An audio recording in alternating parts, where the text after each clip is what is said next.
तो तुम्हें कुछ याद नहीं। इसका मतलब तुमने वो 23 साल मिटा दिए अपनी जिंदगी से।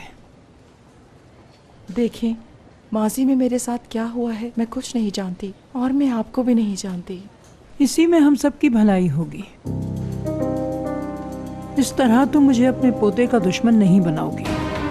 गुनाह तो किया है तुमने, लेकिन एक पोता भी दिया है। मुझे कुछ समझ नहीं आ रहा कि आप क्या कहना चाह रहे हैं। अब कभी वो मत करना जो तुम करती आई हो। इसी बहाने तुम्हें एक नई राह मिल गई है। जब तुम जवान थी तो तुम्हारे बारे में क्या कहते थे?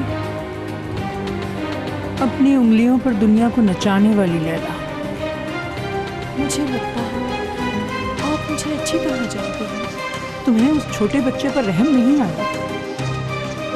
अपनी सगी औलाद से सिर्फ चंद पैसों के लिए कैसे मुंह मोड़ लिया तुमने लैला? कहते हैं कि एक माँ अपने बच्चे के लिए पूरी दुनिया से वो अकेली लड़ जाती है। तुम कैसी माँ थी जिसने सिर्फ अपना सोचा? ये क्या कह रही हैं आप? दादीजान, सब ठीक तो है ना?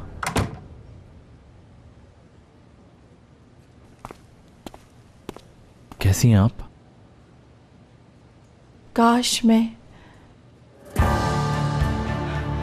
तुम्हें पहचान सकती बेटा, लेकिन मुझे हुआ क्या है? कुछ नहीं हुआ है आपको। डॉक्टर से बात की है मैंने, सब ठीक हो जाएगा। उसके बाद हम सब साथ रहेंगे। बस आप जल्दी से ठीक हो जाएं, फिर हम लोग घर जाएंगे। मैं सब ठीक कर लूंगा, आप टेंशन बिल्कुल ना लें। मुराद, मेरा ख्याल है कि अब तुम्हारी माँ को आराम करना चाहिए।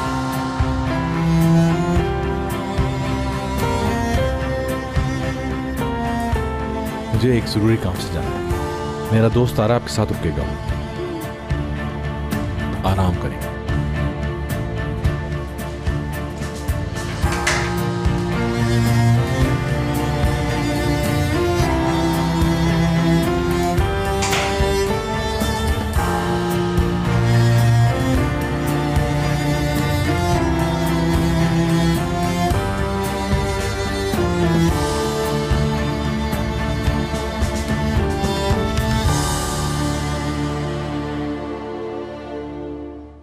बेटा, उसने तुम्हें धोखा तो दिया है ना।